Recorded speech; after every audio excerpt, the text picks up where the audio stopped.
Hi everyone, स्वागत है आपका अपने यूट्यूब चैनल क्रेजी पॉलिटेक्निक पे। हम उम्मीद करते हैं कि आप लोग स्वस्थ होंगे, मस्त होंगे और अच्छे से अपने एग्जाम की प्रिपरेशन कर रहे होंगे। और साथ ही साथ जितने भी लेक्चर आपको हम प्रोवाइड करवा रहे हैं, सारे के सारे लेक्चर को आप अच्छी तरीके से ध्यानपूर्वक मन लगाकर देख रहे होंगे और साथ ही साथ उससे जो भी उसके कंटेंट है उसको लिख कर अच्छे से समझ रहे होंगे। तो आज का यह जो सेशन है इसमें हम लोग जानेंगे, जैसे कि इसके जस्ट पिछले सेशन में हम लोग जाने थे रेजिस्टेंस स्टार्ट मोटर, जिसको कि हम लोग स्प्लिट फेज इंडक्शन मोटर भी कहते थे। तो उसके बारे में आप लोगों ने अगर वीडियो देखा होगा तो बहुत अच्छी तरीके से उसके बारे में आप लोग को समझ में आ गया होगा। तो उसी का एक सेकेंड पार्ट है जिसमें कि हम लोग देखेंगे कैपेसिटर स्टार्ट इंडक्शन मोटर के बारे में, कि कैपेसिटर स्टार्ट इंडक्शन मोटर क्या होता है। पहले ये देखेंगे, इसके कंस्ट्रक्शन को देखेंगे, इसके वर्किंग को देखेंगे और साथ ही साथ इसके कैरेक्टरिस्टिक्स, इसके एडवांटेज और इसके एप्लीकेशन को भी एक ही वीडियो में, सारे वीडियो में हम देखेंगे। साथ ही साथ इसके टॉर्क स्पीड कैरेक्टरिस्टिक्स को भी देखेंगे, लेकिन सिर्फ और सिर्फ इसके ग्राफ को देखेंगे। तो चलिए इस वीडियो को हम लोग शुरू करते हैं और चलते हैं अपने सेशन की ओर। तो देखिए, सबसे पहले क्या लिखा गया है, कैपेसिटर स्टार्ट इंडक्शन मोटर। तो सबसे पहले तो यह है कि कैपेसिटर स्टार्ट इंडक्शन मोटर एक इंडक्शन मोटर का टाइप होता है। और जैसा कि इसके नाम में लिखा हुआ है कैपेसिटर, क्या लिखा हुआ है यहाँ पर खुद देखिए आप, इसके नाम में लिखा हुआ है कैपेसिटर। कैपेसिटर मतलब इसमें हम कैपेसिटर लगाकर इसको स्टार्ट करेंगे, मतलब इस मोटर को स्टार्ट करने में हमको कैपेसिटर का मदद लेना होगा। आखिर हम इसमें कैपेसिटर क्यों लगाते हैं, इसका मुख्य कारण क्या है, इसका मुख्य उद्देश्य क्या है कि इसको हम लोग इसमें लगाते हैं स्टार्टिंग के तौर पर। तो इसको लगाने से जो हमारा एक्सिलरी बाइंडिंग और मेन बाइंडिंग होता है, इसके बीच में एक अच्छा फेज डिफरेंस क्रिएट करता है। कौन? हमारा कैपेसिटर। कैपेसिटर की वजह से इन दोनों के बीच का जो फेज डिफरेंस होता है वो एक अच्छा फेज डिफरेंस क्रिएट हो जाता है। तो ये जो था वो कैपेसिटर स्टार्ट इंडक्शन मोटर के इंट्रोडक्शन के बारे में था। अब इसका कंस्ट्रक्शन में देखिए, कंस्ट्रक्शन जनरली जो है वो एक मोटर का अगर आप याद रखते हैं तो वो सारे मोटर में लगभग वही रहते हैं। उसके नाम के आधार पर, जैसे अगर कैपेसिटर है तो इसमें कैपेसिटर ऐड हो गया, capacitor start and capacitor run रहता तो इसमें 2 कैपेसिटर ऐड हो जाता। तो जिससे उसके नाम के आधार पर उसमें हम कंस्ट्रक्शन में बस वो पॉइंट को ऐड कर देंगे। तो देखिए इसमें भी क्या है, तो इसमें आप सबसे पहले देख रहे हैं कि एक हमारा है मेन बाइंडिंग, दूसरा हमारा है एक्सिलरी बाइंडिंग और इसी एक्सिलरी बाइंडिंग के साथ साथ एक कैपेसिटर लगा हुआ है सीरीज में। तो ये जो सीरीज में लगा हुआ है इसके कारण ये जो है वो कैपेसिटर स्टार्ट इंडक्शन मोटर है। उसके साथ क्या है, और एक सेंट्रीफ्यूगल स्विच है और उसके साथ ये एक रोटर है। रोटर हमेशा याद रखिएगा, ऑब्जेक्टिव में आपसे पूछ सकता है कि इंडक्शन मोटर जो सिंगल फेज इंडक्शन मोटर होता है उसमें उसका रोटर क्या चीज़, कैसा रोटर होता है। तो ये होता है हमारा केज रोटर। कैसा रोटर होता है, तो ये हमारा होता है केज रोटर होता है। बाकी सारे जो भी फंक्शन हमारे split phase induction motor resistance start induction motor के थे वही इसमें भी है कि मेन बाइंडिंग का इसका जो रेजिस्टेंस होता है वो कम होता है और इसका इम्पीडेंस जो होता है वो इनिशियल कंडीशन में जो है वो ज़्यादा होता है। यहाँ पर एक्सिलरी बाइंडिंग का रेजिस्टेंस ज़्यादा होता है और इसका इम्पीडेंस जो होता है वो कम होता है। तो यहाँ पर इनिशियल कंडीशन में जैसे इसके स्विच को हम ऑन करते हैं तो यहाँ से करंट फ्लो होना शुरू हो जाता है और इस फ्लो करंट होने के कारण यहाँ पर एक अच्छा टॉर्क प्रोड्यूस हो जाता है इस रोटर पर और ये रोटर जो है वो रोटेट करने लगता है। फिर वही पॉइंट, रोटर हमारा जब रोटेट करने लगेगा और ये जब गेन कर लेगा अपनी सिंक्रोनस स्पीड के 70 से 80% अपने सिंक्रोनस स्पीड के ये गेन कर लेगा, उस कंडीशन में हमारा ये जो स्विच है वो ओपन हो जाएगा और जैसे ही ये स्विच ओपन होगा हमारा एक्सिलरी बाइंडिंग के साथ साथ जो कैपेसिटर लगा हुआ है वो ये सर्किट से बाहर हो जाएगा और हमारा मोटर जो है वो सिर्फ और सिर्फ मेन बाइंडिंग की मदद से चलना शुरू कर देगा। तो यह इसका जनरली पूरे कैपेसिटर स्टार्ट इंडक्शन मोटर के कंस्ट्रक्शन और इसके वर्किंग के पूरे डिस्कशन को इस तरीके से आप समझ सकते हैं। अब देखिए यहाँ पर हम कुछ पॉइंट लिखे हैं, उसको भी यहाँ पर हम धीरे धीरे करके सारे पॉइंट को डिस्कस करते हैं। तो देखिए क्या है, capacitor start motor are single phase induction motor that implies a capacitor in the auxiliary winding circuit to produce a greater phase difference between the current in the main and auxiliary winding. क्या करा है कि capacitor start motor जो है वो एक single phase motor है जो कि रखता है, मतलब जिसमें कि होता है capacitor in the auxiliary binding.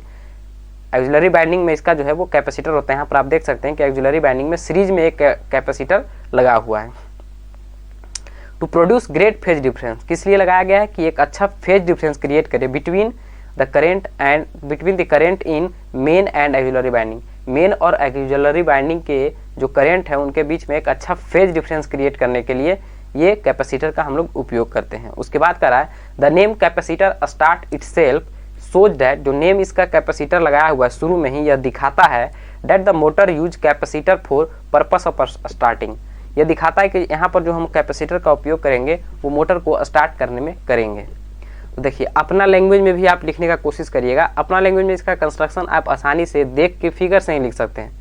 एक बात का हमेशा ध्यान रखिए, जहाँ पर अगर आपका थोड़ा सा भी मौका मिले कि फिगर हम वहाँ पर बना सकते हैं तो वहाँ पर आप आंसर में फिगर जरूर बनाइए। इससे क्या होता है कि आपका आंसर जो है वो औरों जितने भी आपके अदर जो मित्र होंगे वो जो बनाते हैं उनके आंसर से आपका आंसर का प्रीफरेंस जो होगा, आपके आंसर पर जो नंबर मिलने का चांसेस होगा वो ज़्यादा होता है, क्योंकि फिगर से आपका आंसर एक अच्छा वो दिखता भी है और उसमें आपका कॉन्सेप्ट भी दिखता है।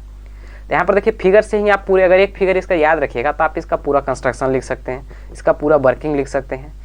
मतलब पूरे ओवरऑल एक फिगर से इसका पूरा जितना भी होता है, जितना इसका भी इंफॉर्मेशन होगा इस फिगर में, वो सारी इंफॉर्मेशन को आप लैंग्वेज के तौर पर लिख दीजिएगा तो एक अच्छा, एक बेहतरीन आपका आंसर तैयार हो जाएगा। अब देखिए क्या है, the capacitor start motor has cage rotor, इसमें क्या है केज रोटर है, वही लिखा गया है कि ये जो है वो केज रोटर है। एंड हैज 2 बाइंडिंग, और इसमें जो है वो 2 बाइंडिंग ऑन स्टेटर, स्टेटर में 2 बाइंडिंग होता है, जो कि एक मेन बाइंडिंग है और एक एक्जुलरी बाइंडिंग है।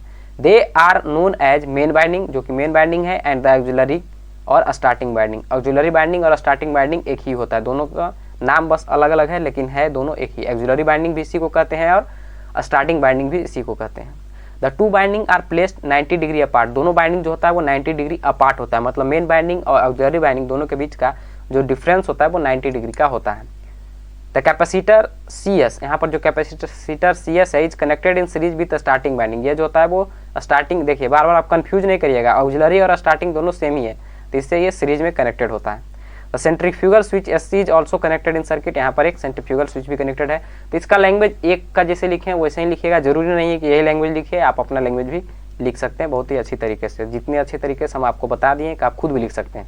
अब देखिए इसका वर्किंग में क्या होता है कि एट स्टार्टिंग टाइम में क्या होता है, both main winding and auxiliary winding include series capacitor are connected through a centrifugal switch. At starting timing में क्या होता है कि मेन बाइंडिंग भी, देखिए मेन बाइंडिंग, ऑक्सिलरी बाइंडिंग और ये कैपेसिटर, ये तीनों जो है वो कनेक्टेड होता है किससे, सेंट्रीफ्यूगल स्विच की मदद से। ये तीनों जो होता है वो आपस में कनेक्ट हो जाता है, वही करा था। उसके बाद करा है due to high resistance of auxiliary winding, auxiliary winding में इसका हाई रेजिस्टेंस होता है स्टार्टिंग बाइंडिंग में। The rotor experience high starting torque, तो रोटर यहाँ पर है जो एक हाई स्टार्टिंग टॉर्क प्रोड्यूस करता है, वहाँ पर फील करता है, एक्सपीरियंस करता है। And start rotating in particular direction, और रोटेट करने लगता है एक पार्टिकुलर डायरेक्शन में। When the motor gain it's 70 to 80%, जब वो मोटर गेन कर लेता है 70 से 80% इट्स मैक्सिमम स्पीड, अपने मैक्सिमम स्पीड की, the centrifugal switch gets off, उस समय सेंट्रीफ्यूगल स्विच जो है वो ऑफ हो जाता है। And the auxiliary binding get separated, और ऑक्सिलरी बाइंडिंग जो है वो सेपरेट हो जाता है। And the motor continue running, और मोटर जो है वो कंटिन्यू रन करने लगता है with the help of main binding, main binding की मदद से। तो इतना इसका कंस्ट्रक्शन और वर्किंग लिखना है। अब आपके आंसर को बेहतर करने के लिए यहाँ पर आप एक फेजर डायग्राम भी बनाइएगा।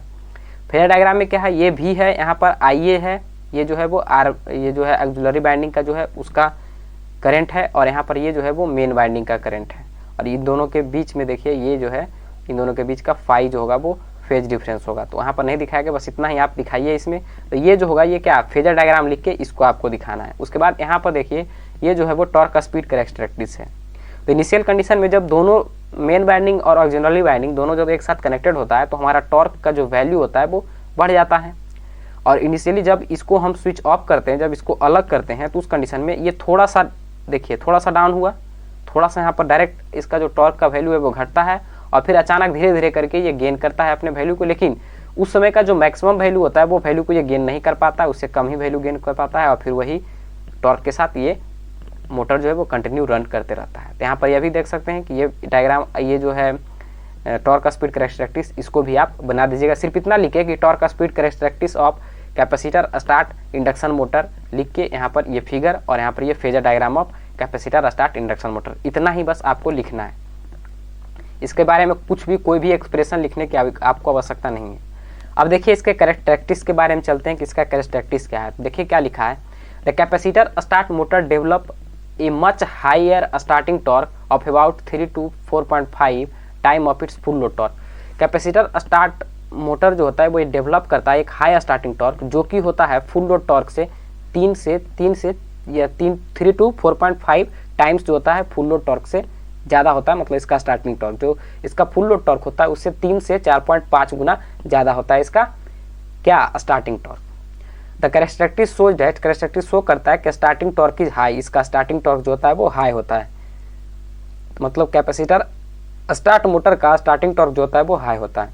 The cost of motor is more, cost इसका मोर होता है। क्यों? क्योंकि इसमें एक अलग से हम कैपेसिटर लगाते हैं जिसके कारण कि इसका कॉस्ट तो बढ़ेगा ही। तो वही कह रहा है the cost of motor is more, इसका कॉस्ट मोर होता है as compare to split phase motor, जिसको कि हम rotor start motor, resistance start motor भी कहते थे। तो इसके कंपेरिजन में इसका जो दाम होता है, इसका जो कॉस्ट होता है वो ज़्यादा होता है। क्यों? Because of additional of cost of capacitor, capacitor की कॉस्ट के कारण।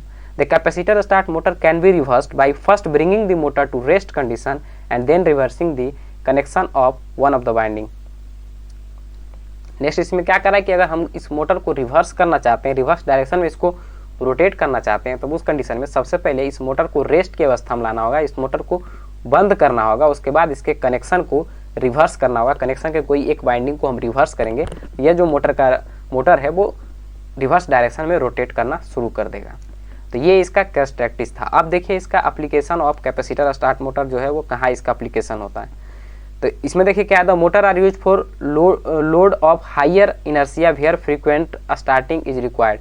तो ये क्या करा है कि यह मोटर को जो हम लोग उपयोग करते हैं जहाँ पर कि हायर लोड जो होता है, हायर लोड इनर्शिया, जहाँ पर कि उसको बराबर स्टार्ट करने की हमें ज़रूरत होती है, जिसको कि बार बार हम उसको स्टार्ट करने की हमें ज़रूरत होती है, उस केस में हम लोग इसका उपयोग करते हैं। जैसे कि आपका रेफ्रिजरेटर हो गया, यहाँ पर एक हाई टॉर्क की आवश्यकता होती है। जैसे पंप एंड कंप्रेसर हो गया जो कि पानी खींचता है, वो सब जो पंप हो गया, पंप एंड कंप्रेसर, इसमें भी हाई टॉर्क की आवश्यकता होती है। एयर कंडीशनर कंप्रेसर जो एयर कंडीशन कंप्रेसर होता है उसमें हाई टॉर्क की आवश्यकता होती है। तो ये सब जो इसका एग्जांपल है कैपेसिटर स्टार्ट मोटर का है। Used in refrigerator, air conditioner compressor, they are also used for conveyors and machine tools. इसका हम उपयोग कन्वेयर और मशीन टूल्स में भी करते हैं। तो यह ओवरऑल आपके कैपेसिटर स्टार्ट मोटर का एक ब्रीफ इंट्रोडक्शन था, एक तरह से कहिए तो एक इसके बारे में जानकारी था। इतना जानकारी ही आपके एग्जाम के लिए काफ़ी है, इतना ही आपको एग्जाम में लिखना है, इतने में ही आपको अच्छे से अच्छे मार्क्स मिलेंगे। लेकिन एक बात का ध्यान रखिएगा कि आपको फेजर डायग्राम के साथ साथ ये जो है टॉर्क स्लिप कैरेक्टरिस्टिक्स इसको भी बनाना है। इसके बारे में कुछ लिखे या नहीं लिखे, लेकिन ये ग्राफ, ये जो कैरेक्टरिस्टिक्स का ग्राफ है इसको बनाना है आपको, और ये फेजर डायग्राम भी आपको बनाना है।